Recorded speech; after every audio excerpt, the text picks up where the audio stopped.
Na volta dos trabalhos após a eleição, a Comissão de Constituição e Justiça da Câmara pode votar hoje o projeto que anistia os envolvidos nos atos de 8 de janeiro. O texto perdoa os crimes cometidos e devolve os direitos políticos a quem participou dos ataques às sedes dos três poderes. Na época, apoiadores de Jair Bolsonaro invadiram e depredaram os prédios da Câmara, do Senado e do Palácio do Planalto, além do Supremo Tribunal Federal, depois da vitória de Lula nas urnas. A proposta já havia sido pautada na CCJ, mas um pedido de vista tinha adiado essa votação. O projeto atinge todas as medidas impostas aos envolvidos, como prisão, uso de tornozeleira eletrônica e a restrição ao uso de plataformas digitais. Quer dizer, o pessoal nem no Twitter vai poder reclamar, ou é o contrário, né? Agora vai poder xingar muito no Twitter, João Pedro Melo. Bom dia pra você. Pois é, Carlinha, bom dia para você, para todo mundo que está nos acompanhando. Esse é um tema um tanto quanto espinhoso, né? A gente está acompanhando ele já há algum tempo. Tinha uma tendência de entrar na pauta antes da eleição, mas acabou sendo adiado diante de diversos pontos ali que ainda precisavam ser discutido, e hoje, então, a expectativa de que seja votado esse assunto na Comissão de Constituição e Justiça da Câmara dos Deputados. Só que a gente lembra o seguinte, que a Câmara e o Senado estão com as atividades paradas praticamente desde setembro, e aí a gente tem vários assuntos que estão na pauta e que são prioridades. Entre eles a gente tem a transparência de rastreabilidade de emendas parlamentares, reforma tributária e, obviamente, esse texto que está na CCJ, que anistia aquelas pessoas que teriam cometido atos no dia 8 de janeiro de 2023. Bom, o foco nesse momento é o projeto da reforma tributária, mas a gente tem um ponto ali que está sendo decidido agora de manhã, o apoio à sucessão de Lira na Câmara dos Deputados, e isso obviamente vai mexer com esse assunto que trata sobre a anistia. Por quê? O PT quer que esse texto obviamente não seja, ou melhor, seja aprovado, não dê anistia a essas pessoas, e o PL de Jair Bolsonaro, esse quer que aprovado. Então esse é um ponto que está pegando bastante ali dentro do Congresso Nacional e que a gente já vem ouvindo nos bastidores que vai gerar uma espécie de confusão. Bom, a gente tem também na pauta do plenário projeto que garante isenção de impostos para medicamentos importados. Na semana passada, uma medida provisória sobre esse assunto acabou perdendo a validade, né? Ela deixou de valer na última sexta-feira. O PT fez um projeto novo a respeito desse assunto, inclusive tem uma nova medida também que foi publicada no Diário Oficial de sexta-feira que trata sobre esse tema, e agora a expectativa é de que esse texto seja analisado o mais rápido possível. Exatamente para que medicamentos de tratamentos que são considerados raros não fiquem caros e, obviamente, não pesem no bolso dos brasileiros. Então, esses são alguns dos assuntos que, por enquanto, estão movimentando o Congresso. Obviamente que esse da anistia aos atos do dia 8 de janeiro, ele é um tema central, assim como também reforma tributária e esse que trata dos impostos de medicamentos. Bom, todo esse pedido se baseia na premissa de que aquilo que aconteceu em 8 de janeiro foi um quebra-quebra. Foi uma depredação, como outras depredações já tivemos, né, em outras manifestações em Brasília, só um pouquinho além, porque dessa vez as pessoas entraram nos prédios e depredaram coisas que estavam lá dentro, em vez de serem paradas pela polícia. Mas a tese é essa. Aquilo não era uma tentativa de golpe. Ora, onde já se viu uma tentativa de golpe sem arma, sem tanque, sem soldado. Então, todo o pedido de anistia se baseia nesse fato, né? Aquilo era uma tentativa de golpe? Era. E esse é um dos casos, para usar uma expressão que o Reinaldo Azevedo usa bastante, em que há excesso de provas. Você tem tudo lá, tá tudo ali. É Bolsonaro pedindo para que as pessoas autorizem, passando 4 anos dizendo eu autorizo o quê? A gente sabe, ele sabe. Todo mundo que está nos ouvindo sabe o que estava sendo autorizado ali. Era general... Me ajuda.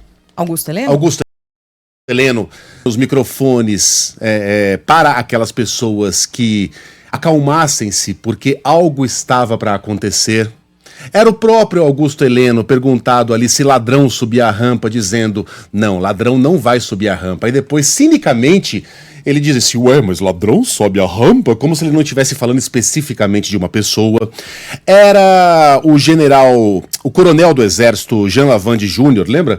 Mandando mensagens para Mauro Cid, dizendo, Mauro, O presidente tem que autorizar, cara, o presidente tem que acionar as Forças Armadas, ele precisa fazer alguma coisa, convence ele.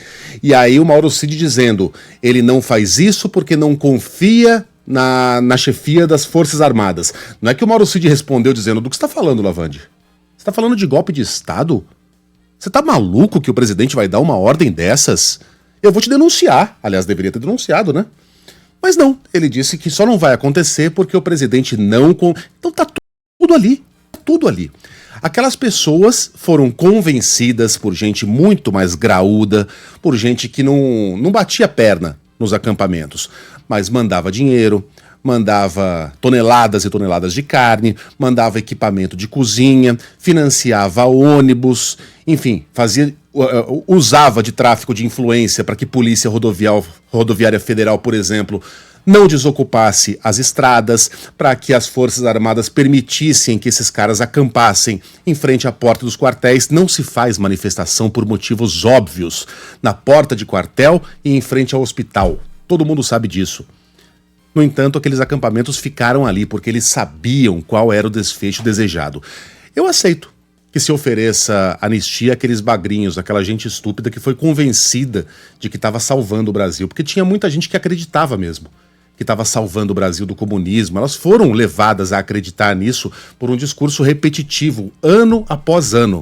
Agora, os malandros, que sabiam exatamente o que estavam financiando e sabiam exatamente qual era o desfecho desejado para aquilo, aí não. Façamos esse acordo? Empresários, generais, políticos, deputados, jornalistas que participaram desse ardil. Esses não. Topariam um acordo parecido com esses? Tenho certeza que não. Porque a gente sabe exatamente o que está na raiz dessa anistia. Não era para dona Fátima de Tubarão. Não é para o cara que foi lá e arrebentou de Cavalcante e fez cocô na sala do ministro do STF. A gente sabe exatamente o que esses caras não prosperarão. Não lograrão atingir seu objetivo. Desculpa, Sheila. Não, imagina, só pra gente seguir aqui. Você terminou? Desculpa Terminei. Se eu te interrompi. Em meio a essa discussão aí do projeto de anistia, uma discussão que mobiliza muito mais nossos congressistas, muito mais do que qualquer outra história, qualquer outro projeto. Disputa pelas presidências da Câmara e do Senado. É impressionante, né? Como os caras se dedicam a esse assunto. Pois bem, o Republicanos lança hoje a candidatura de Hugo Mota à presidência da Câmara. Deputado paraibano vai contar com o apoio do atual presidente da Casa, Arthur Lira, e tenta se aproximar do PL e do PT para vencer essa eleição. Os demais nomes na disputa são Elmar Nascimento, do União Brasil, e Antônio Brito, do PSD, ambos da Bahia. E no Senado, a escolha aparentemente tá certa. Vamos ver se vai se confirmar. Davi Alcolumbre, do União Brasil, deve substituir Rodrigo Pacheco, portanto, voltando à presidência do Senado anos depois, né, JP?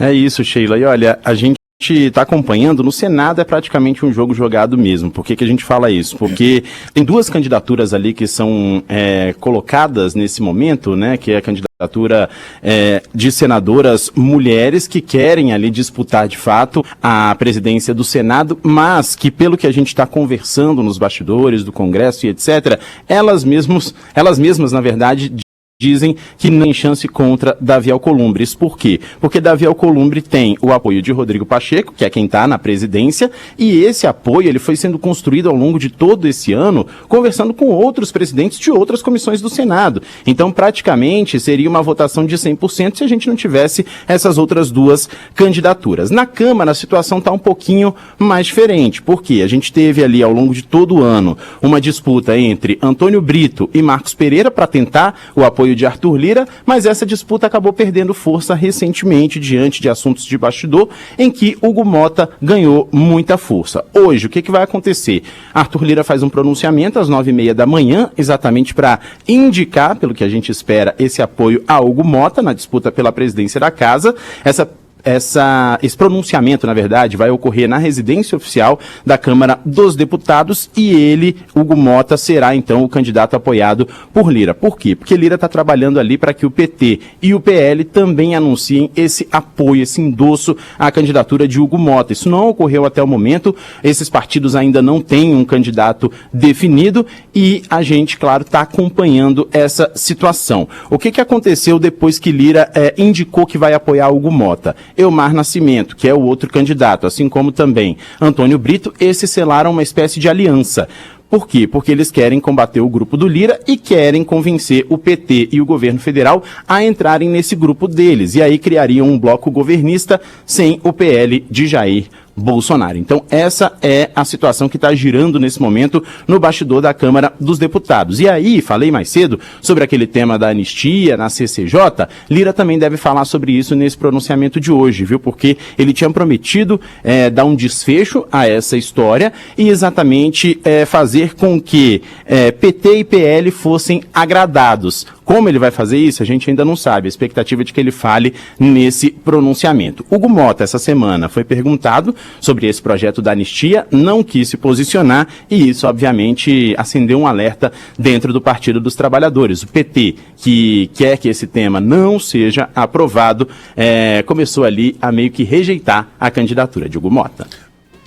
Obrigado, JP. Valeu, pessoal. Um abraço. Bom, ainda em Brasília, a presidente do PT critica o ministro das Relações Institucionais e diz que Alexandre Padilha deveria focar na articulação política com o Congresso.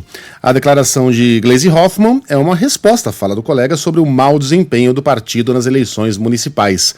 Ontem o ministro se reuniu com o presidente Lula em Brasília para fazer um balanço sobre o resultado da disputa. O resultado, como se sabe, não foi bom. O PT ficou em 9º lugar no ranking de prefeitura, conquistam apenas 252 atrás de partidos do Centrão e da direita. Só para que se tenha uma ideia, o PT foi o partido de esquerda que mais conquistou prefeituras. E ainda assim está na 9ª colocação. Alexandre Padilha admitiu que o resultado não foi o esperado e que o partido tem que fazer uma avaliação. O presidente Gleisi trouxe os dados de que o PT é o 3º partido que mais cresceu em número de prefeituras, aumentou. O 3º que mais cresceu em número de prefeituras, é o 3º que mais cresceu em população governada depois desse segundo turno, voltou a governar uma capital, então faz dados importantes, traz dados importantes em relação a eu, né, enquanto filiado ao PT, deputado federal do PT, tenho certeza absoluta que o PT tem que fazer uma avaliação profunda desse debate das eleições municipais. Não tem nenhum impacto sobre a eleição presidencial, nunca teve, né? Se a eleição municipal tivesse algum impacto sobre a eleição presidencial, o presidente Lula nunca tinha sido eleito presidente da República. Nem o PT nunca teria sido o partido que desde 89 ou ganha ou estava no segundo turno das eleições presidenciais. O PT é o campeão nacional das eleições presidenciais, mas na minha avaliação não saiu ainda do Z4 que entrou em 2016 nas eleições municipais. Apesar de defender que a disputa municipal não tem relação com a presidencial, o partido teme nos bastidores uma redução da bancada no Congresso. Em São Paulo, a derrota do representante da esquerda, Guilherme Boulos, do PSOL, já era esperada, mas o resultado na periferia incomodou Lula. Boulos só ganhou em 3 bairros de São Paulo. E 2 deles apenas na periferia. O governo também se prepara para uma possível reforma ministerial com mais espaço para o PSD, de Gilberto Kassab, na esplanada dos ministérios. E ao longo dos últimos 4 meses, nós tivemos o Band Eleições, né? Um programa aqui do Grupo Bandeirantes, apresentado pelo jornalista Eduardo Oineg, com a participação, né, de outros jornalistas, por exemplo, nesse último Band Eleições que teve, da Adriana Araújo e do diretor nacional de jornalismo aqui do Grupo Bandeirantes, Fernando Mitre, e as análises, né, sobre essas eleições pautaram o último Band Eleições. As disputas municipais de 2024 foram as eleições da diversidade política, afirmação do cientista político e colunista da Band News FM, Fernando Schiller, em participação, né, nesse programa no último Band Eleições. Antes concentrada na figura do ex-presidente Jair Bolsonaro, a direita consolidou novos nomes mais moderados que combatem o extremismo ideológico, falas do Schiller. Bem, entre essas figuras aí, governadores de São Paulo, Tarcísio de Freitas, de Goiás, Ronaldo Caiado e Ratinho Júnior do Paraná. Fernando Schiller admite que a polarização criada entre Jair Bolsonaro e o presidente Lula ainda existe de forma evidente no eleitor brasileiro, porém, as eleições municipais revelaram um cenário com mais alternativas para o bloco da direita, enquanto que a esquerda, de fato, se enfraqueceu. Houve uma europeização da política brasileira, no sentido de criação ou surgimento de uma direita mais pragmática, ela fica clara, mais moderada, mais centrista, e uma direita mais ideológica, mais conservadora. No campo da esquerda, que pese Lula seja o candidato, porque é o candidato à reeleição, você também tem uma crise dos partidos de esquerda mais tradicionais, PT especialmente, mas o PSOL também, um partido que era pequeno ficou muito pequeno, E, vamos dizer assim, a afirmação de centros mais moderados. Então, eu diria assim, eu acho que o Brasil hoje olha um quadro mais complexo. Cá entre nós, não é uma má notícia. Bem, e claro, um dos motivos apontados para essa crise é a falta de comunicação do bloco da esquerda com o eleitor da periferia. Hoje esse público acaba sendo mais seduzido pela retórica do empreendedorismo e não mais pela ideia do trabalhador com carteira assinada como era antigamente. Vamos agora acionar o Rio de Janeiro. Um dos principais contraventores do Rio, bicheiro Rogério Andrade, é preso por mandar matar um rival. Pois é, quem tem os detalhes pra gente é Gabriela Morgado. Bom dia, Gabi. Bom dia, pessoal, todo mundo que acompanha a gente. Rogério de Andrade é acusado de envolvimento na morte do também contraventor Fernando Inácio. Esse caso aconteceu em 2020 em um heliporto na zona oeste aqui da capital fluminense. O mandado de prisão contra Rogério de Andrade foi expedido ontem e ele foi preso na manhã de hoje. Ele está nesse momento na cidade da polícia, na zona norte do Rio, depois do cumprimento desse mandado de prisão. Rogério, que é sobrinho de Castor de Andrade, que foi um dos maiores bicheiros aqui do Rio de Janeiro, e Fernando Inácio, a vítima desse assassinato, era genro de Castor de Andrade, então os dois disputavam pontos do controle do jogo do bicho aqui no Rio de Janeiro. Hoje a Polícia Civil também tenta cumprir mandado de prisão contra Gilmar Enéas Lisboa, acusado de monitorar a rotina do bicheiro assassinado Fernando Inácio. Em 2021, o Ministério Público chegou a denunciar Rogério de Andrade por esse crime, mas a ação foi trancada no ano seguinte pelo Supremo Tribunal Federal por falta de provas. Segundo o MP, em uma nova investigação, os promotores identificaram sucessivas execuções pela disputa do controle do jogo do bicho e aí foi expedido, então, esse mandado de prisão. Valeu, Gabi. Obrigada pelas informações. Bom, também no Rio de Janeiro, autoridades federais e estaduais se reúnem hoje para discutir medidas com o objetivo de conter a violência no estado. Lembra que na semana passada a gente citava uma reunião que foi marcada para a semana seguinte e que deveria acontecer imediatamente? É essa. Entre os pontos que serão analisados está a possibilidade de o governo Lula editar um decreto de garantia da lei e da ordem. A medida autorizaria o emprego de militares das Forças Armadas em ações de segurança pública. Seria mais uma GLO num estado que já foi contemplado várias vezes com essa medida e isso não trouxe resultado no longo prazo. Luana Bernardes, bom dia para você. Oi, bom dia, Megali, bom dia a todos. Essa reunião vai acontecer hoje à tarde. O secretário nacional de Segurança Pública, Mário Luiz Sarrubo, se reúne com o secretário de Segurança Pública do Rio, Vitor Santos. O encontro foi marcado, como você disse, após o intenso tiroteio no complexo de Israel, na zona norte do Rio, que terminou com 3 mortos e 3 feridos. Na reunião será discutido o possível auxílio do governo federal no combate à criminalidade aqui no Rio de Janeiro, pedido que foi feito pelo governo após a situação da semana passada. Eu lembro que durante esse confronto, motoristas que estavam na Avenida Brasil, uma das principais vias expressas aqui do Rio, que faz ligação entre Zona Oeste e o centro da cidade, tiveram que descer dos carros para se proteger na mureta da Via Expressa. Entre os mortos, apenas inocentes. Um passageiro de um ônibus que estava a caminho do trabalho, por sinal, um motorista de aplicativo e um caminhoneiro. Para o governo do estado, o ataque dos criminosos aconteceu após a inteligência das forças de segurança, após os agentes chegarem perto de prender o Álvaro Malaquias Santa Rosa, conhecido como Peixão, que é apontado como chefe do tráfico do complexo de Israel. O governador Cláudio Castro disse que, apesar de o governo estar cumprindo medidas determinadas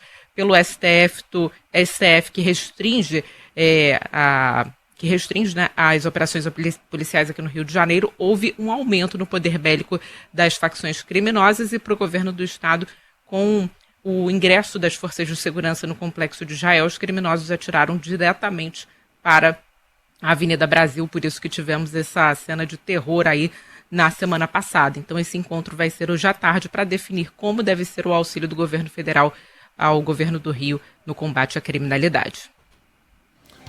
Obrigado, Luana.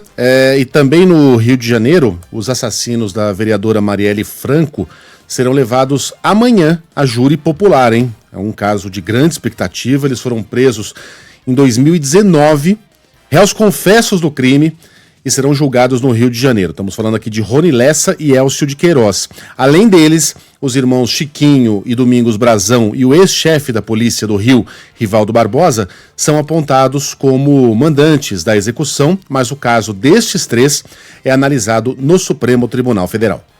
A Polícia Civil de São Paulo já identificou parte dos palmeirenses envolvidos na emboscada a torcedores do Cruzeiro na rodovia Fernão Dias. Todos seriam integrantes da Mancha Alviverde e podem responder por crimes como homicídio, incêndio, associação criminosa, agressão e tumulto. Só lembrando que uma das pessoas... Diga, Não, pode ir até o fim. Era só para explicar para quem não é de São Paulo que Mancha Alviverde e Mancha Verde são a mesma coisa.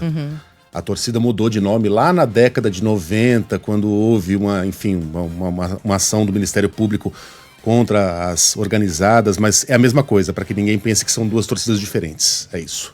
Lembrando que uma pessoa morreu, né? Thiago Muniz, bom dia. Bom dia, Carla. Bom dia a todos. Os investigadores analisam em detalhes as imagens dos integrantes da Mancha Alviverde que flagraram aí a organização da emboscada na rodovia Fernão Dias em Mairiporã, na Grande São Paulo. Uma pessoa morreu, outras 17 ficaram feridas. O Ministério Público de São Paulo disse que nos próximos dias vai pedir a prisão preventiva dos suspeitos. Eles vão ser indiciados por crimes de homicídio, tentativa de assassinato e associação criminosa. As penas podem passar de 30 anos, como explica o Procurador-Geral de Justiça de São Paulo, Paulo César de Oliveira e Silva. Nós entendemos que aquilo ali não era torcida, era uma verdadeira facção. Havia um ajuste prévio, uma hierarquia, uma divisão de tarefas. Eles estavam armados de pedras, de paus, de barras de ferro, muitos rojões, e foram mesmo para se vingar. No âmbito da Polícia Civil, o caso é tratado pela Delegacia de Repressão aos Delitos de Intolerância Esportiva, a DRAD. A principal suspeita é que a emboscada tenha sido uma vingança, um ataque promovido pela Máfia Azul, a principal organizada do Cruzeiro, contra palmeirenses.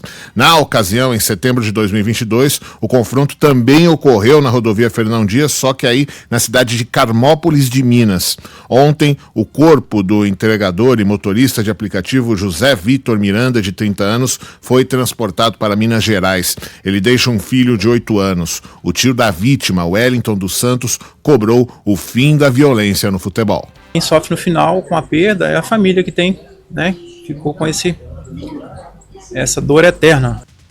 A Mancha Alviverde se manifestou por meio de nota, disse que não organizou, participou ou incentivou qualquer ação relacionada à emboscada contra os cruzeirenses. Difícil acreditar que uma ação tão violenta, né? Mas tão violenta, que envolve bloqueio de estrada, incêndio em ônibus, aconteça sem o conhecimento dos líderes da torcida. Mas será que precisa ter o conhecimento para que eles sejam responsáveis pelo que ocorreu? Obviamente a Mancha Verde não pode responder caso um de seus integrantes, por exemplo, roube um carro ou brigue com um vizinho. Aí sim, é uma ação individual. Mas quando dezenas de pessoas se juntam sob o manto, literalmente, da bandeira da torcida organizada, com as camisas organizadas, com os gritos da organizada, resolvendo ali uma guerra de facções que envolve a torcida organizada, isso não é de responsabilidade da torcida? Eu acho que a resposta é bem óbvia, mas as investigações vão determinar exatamente o que aconteceu. Esses caras vão ser expulsos da Mancha Alviverde, Mancha Verde?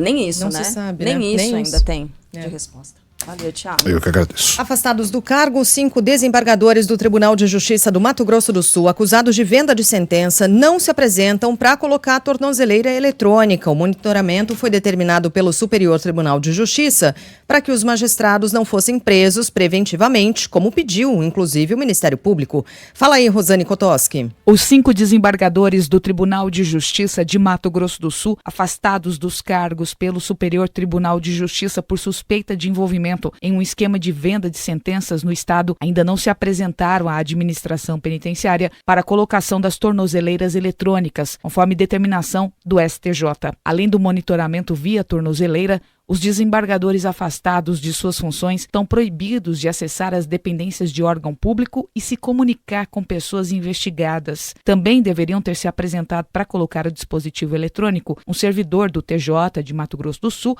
e um conselheiro do Tribunal de Contas do Estado, mas até o momento não compareceram.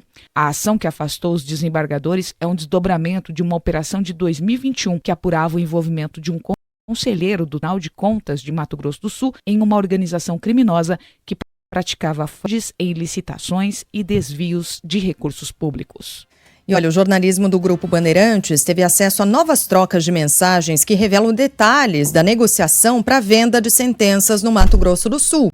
O esquema de corrupção envolve os 5 desembargadores, servidores do judiciário, empresários e advogados, alguns deles filhos dos magistrados.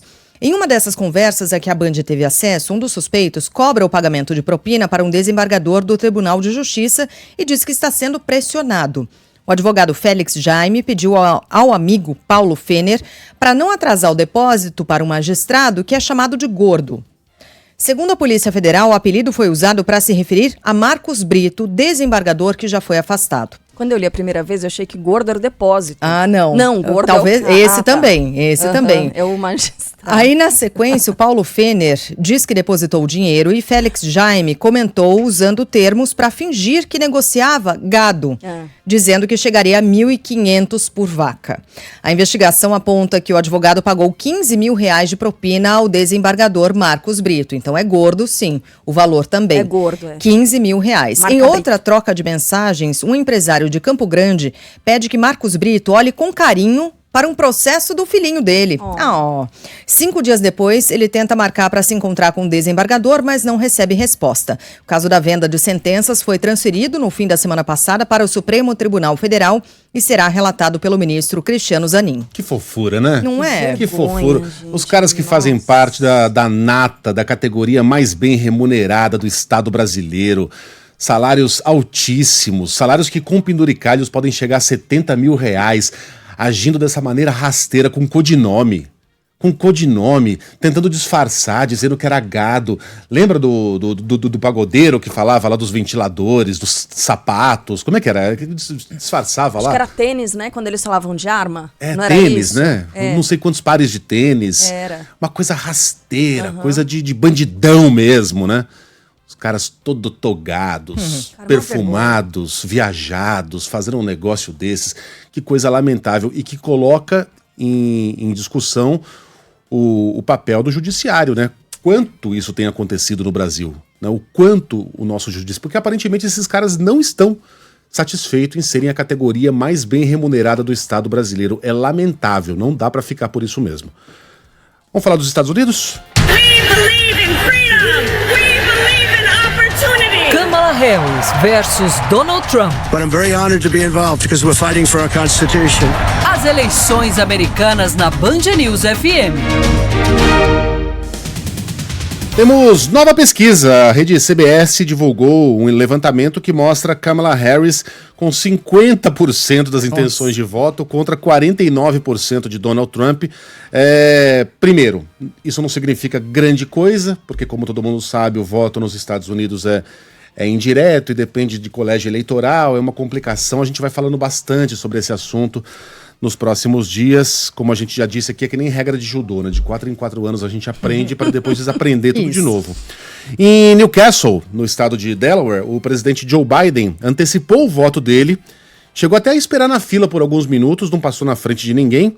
Lembrando que o comparecimento às urnas não é obrigatório nos Estados Unidos, então um dos desafios do candidato é seduzir o o eleitor para que, de fato, ele se locomova até um centro de votação, enfrente longas filas muitas vezes e coloque lá o xizinho ou aperte o botão. Tem vários sistemas em cada estado americano. Olha, sei que vai soar etarista, mas eu vou arriscar assim mesmo. Pô, fila preferencial, cara. Joe Biden, né? Fala sério. Além de ser o presidente dos Estados Unidos, é um senhor numa idade avançada. Sabe que isso não é lei lá. Então... No supermercado, por exemplo, não tem fila para idoso. Então, eu sei que assim, a pessoa aqui no Brasil, e aí eu tiro como base os idosos ao meu redor. Ai, eles se sentem no direito, de fato, de usar isso, né? Esse direito à fila preferencial. Porque, pô, a pessoa já sofreu a vida toda, já ficou na fila a vida inteira. Agora é o momento de aproveitar, de não pagar mais ônibus e de passar na frente na fila mesmo. É fila preferencial o tempo todo. Ô, Joe Biden! Dessa vez não rolou. Em geral, os caras, eles deixam passar, né? Eles não deixam um velhinho, uma velhinha esperando na fila. Ele fez questão. Ele fez questão. Né? Ele queria que fosse essa mesma imagem que ficasse dele. Bom, como o comparecimento às urnas não é obrigatório, diz o professor Maurício Moura, da Universidade George Washington, que a maior preocupação é fazer com que as pessoas votem. Aqui o objetivo das duas campanhas nesse momento é fazer com que as pessoas saiam de casa para votar. É muito menor a preocupação de convencer os eleitores ou roubar voto de um lado para o outro. Muito mais importante fazer as pessoas saírem de casa para votar. E nos Estados Unidos não é simples sair de casa para votar, porque aqui é tudo feito para você não votar. Você precisa se registrar primeiro, então tem uma mobilização para registrar eleitores para votar, depois fazer com que eles saiam para votar. Bom, a eleição acontece na próxima terça-feira, dia 5 de novembro. O Barão, obviamente, será deslocado para Washington, como serei eu também. Estou embarcando agora no fim de semana, uma viagem longa, um pinga-pinga, chego no domingo. E no domingo já faço esse jornal aqui Não, no domingo não. Na segunda-feira já faço esse jornal aqui de DC. Quer saber como é que tá a temperatura lá agora, Carla? Com certeza. 6 graus. Você tá ansioso, bom, né, Gali? Sempre, né? Sempre, claro. Qualquer viagem para uma grande cobertura, assim, gera uma tremenda ansiedade, mas uma ansiedade boa. Vontade de chegar e fazer, né? Isso é bom. E é uma cobertura que eu já fiz algumas vezes, né? Ainda tô com saudade de mergulhar na eleição americana. Eu gosto desse sistema, eu acho ele emocionante. Não é que eu acho que seja o mais justo, não é o mais justo. Mas ele proporciona algumas emoções e longas coberturas que me agradam. Mas 6 graus agora, né? Agora são 5:30 da manhã lá na capital. A máxima, por exemplo, é de 19 graus. Tá bom. Molezinha. Sol. E previsão de sol também.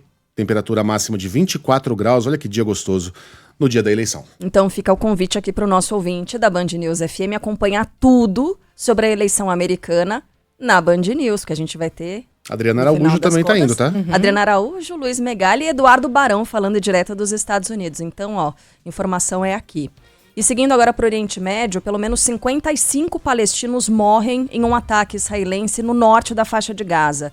As vítimas, entre elas mulheres e crianças, estavam em um prédio que servia de abrigo para civis.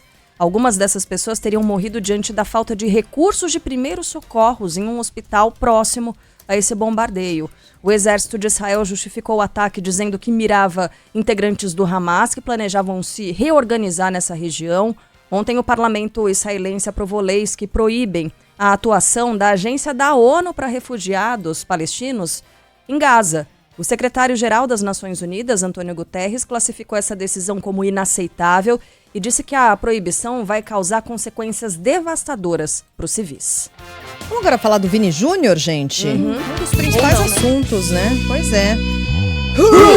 Era grande favorito, mas Vini Júnior ficou na segunda posição na votação que elege o melhor jogador do mundo. Conta tudo, Lucas Belotti. O Corinthians bate o Cuiabá por 1-0. Mas eu tô ansiosa pra ouvir isso também, né? Eu tô ansiosa pra falar que o Corinthians bate o Cuiabá. Você espera Vini Júnior, vem o quê? Rodri? Se chama Lucas Belotti, vem Yuri, com todo respeito ao Yuri Queiroga. A diferença é que Yuri Queiroga e Lucas Belotti são dois jornalistas brilhantes. E o Rodri, desculpa, não chega no calcanhar do Vinícius Júnior. Não mesmo, foi aliás, injusto. Xavi e Iniesta, pra falar de espanhóis aqui, nunca ganharam o melhor do mundo e agora o Rodri ganhou. Vocês estão de brincadeira, né? Vai, Lucas.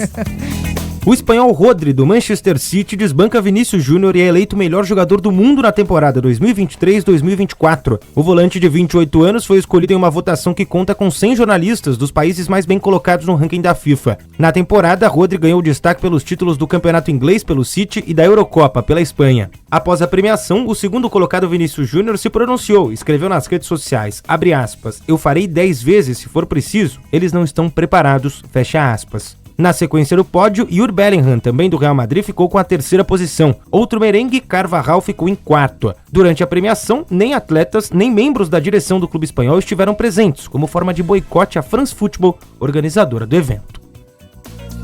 E aí vamos falar um pouquinho mais sobre isso. O nosso comentarista Leandro Quesada diz que o segundo lugar para o Vini Júnior é uma grande injustiça e eu concordo com isso, mas tem um ouvinte aqui escrevendo começou a choradeira. Mas que choradeira? Não acho, a gente não é o Vinícius. É uma questão de justiça. Foi errado no ano passado o Lionel Messi vencer esse prêmio, sendo que eles levaram em conta a Copa do Mundo, que está lá na regra, não deveria ser levado em conta. O Messi foi eleito o melhor do mundo, tendo jogado, contra postes e contra cones lá na Liga Americana pelo Inter de Miami. Aquilo foi um absurdo.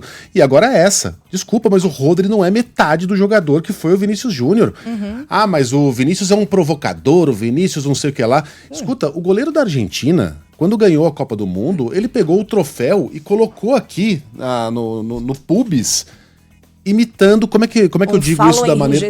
Imitando ali com o troféu da Copa do Mundo um falo. Enrijecido. E naquele ano enrijecido. E botando a língua pra fora, uma imagem ridícula. E naquele ano foi eleito o melhor goleiro do mundo. Então, vem cá, parece que só o Vini Júnior não pode ser um provocador, e o Vinícius Júnior é um provocador com conteúdo e com uma bandeira real. Uma bandeira real, o racismo. Não é a molecagem de colocar o negócio imitando um falo. De fato, tá lá com uma bandeira real, relevante, né? E foi o melhor jogador. Independentemente de provocação, de racismo. Esse pra mim é o ponto. De lacração, ele foi o melhor jogador do ano. Ponto. Até por isso que Quesada falou o seguinte: a escolha do Rodri entra na lista de vários erros cometidos pelo prêmio nos últimos anos. Uma das maiores injustiças que esse prêmio, que essa premiação poderia ter feito com o jogador de futebol. Mas é histórico fazer isso. Sneijder jogou muito em 2010, não ganhou. Aí ao longo da história, se você for levantar, tem um monte de gente que merecia, mas não recebeu. Eu acho que isso não pode ser o fim da carreira do Vini, que ele continue fazendo, ele só tem 24 anos, ele é bicampeão da Champions. E aí, quando a notícia de que o Vini Júnior não receberia a bola de ouro saiu, Rainha Marta publicou um vídeo e estava revoltada nas redes sociais. Não, gente, Marta, calma, né? que tem um ensejo disso aqui. Ela fez uma releitura do meme Que Show da Xuxa é Esse? Isso. Que tinha gente levando a sério, né? Esse vídeo aqui da Marta, que ela tá empurrando um carrinho de bebê com um cachorro dentro e fala desse jeito, mas ela tá fazendo uma paródia com aquele meme do Que Show da Xuxa é Esse? Eu esperei o ano inteiro pra ver o Vini Júnior ser reconhecido merecidamente como o melhor jogador da atualidade. E agora vem me dizer que não vão dar a bola de ouro pra ele? Que bola de ouro é essa? Que bola de ouro é essa? Não. Maravilhosa, né? A Marta. E o Rodri não tem nada com isso, tá? Ele parecia até meio constrangido. Ele chegou meio constrangido ao evento. No momento em que ele recebeu ali a premiação, um pouco envergonhado e um pouco emocionado, embora a esposa dele parecesse bem emocionada e contente, ele, por exemplo, não sorriu. Então eu acho que ele tem noção de que esse não era o ano dele. Não era o caso. Foi destaque na Eurocopa? Foi, mas também não foi o cracaço, não comeu a bola, não levou a equipe nas costas. Então lembra mais a premiação do Cannavaro, quando em 2006 a Itália foi campeã do mundo, do que uma premiação realmente legítima para craques como o Messi, como o Cristiano Ronaldo. Esse era o ano do Vinícius Júnior. Não foi tão brilhante na seleção, mas o que ele fez no Real Madrid, ele só faltou fazer chover. Foi disparado o melhor jogador do melhor time do mundo. O que mais que precisa? Que vem o próximo ano. É isso aí. Dá tempo de falar dos outros prêmios? Então, ou quer falar do Corinthians? Não, fala que a gente não fala do Corinthians, não tem problema não. Vamos falar do Corinthians, então. Corinthians venceu com um gol de Memphis e depois de muito tempo termina a rodada respirando, com a cabeça fora da zona de rebaixamento do Brasileirão. Fala Lucas Belotti, não, Yuri Queiroga. O Corinthians bate o Cuiabá por 1-0 jogando na Arena Pantanal e deixa a zona de rebaixamento do Campeonato Brasileiro. Com 35 pontos, a equipe ocupa agora a 15ª posição, estando à frente de Bragantino e Juventude, que perderam no final de semana e agora integram o Z4 ao lado do próprio Cuiabá e do Lanterna Atlético Goianiense. O Corinthians vai voltar a campo contra o Racing pela Copa Sul-Americana na quinta-feira e depois tem o clássico diante do Palmeiras na segunda que vem na Arena Corinthians. Ainda ontem o Vasco derrotou o Bahia por 3-2 em São Januário e fecha a 31ª rodada na 9ª colocação, com 43 pontos a 3 do tricolor baiano, que é o 7º. Amanhã tem jogo atrasado pela 17ª rodada entre Internacional e Flamengo. Depois, faltará apenas Atlético Paranaense e Atlético Mineiro para que todo mundo tenha a mesma quantidade de jogos. Tá toda alegrinha, né? Tô tão aliviada, gente, vocês não têm ideia. Mas o mais legal, o jogo foi feio, não foi um jogo bonito exatamente, né?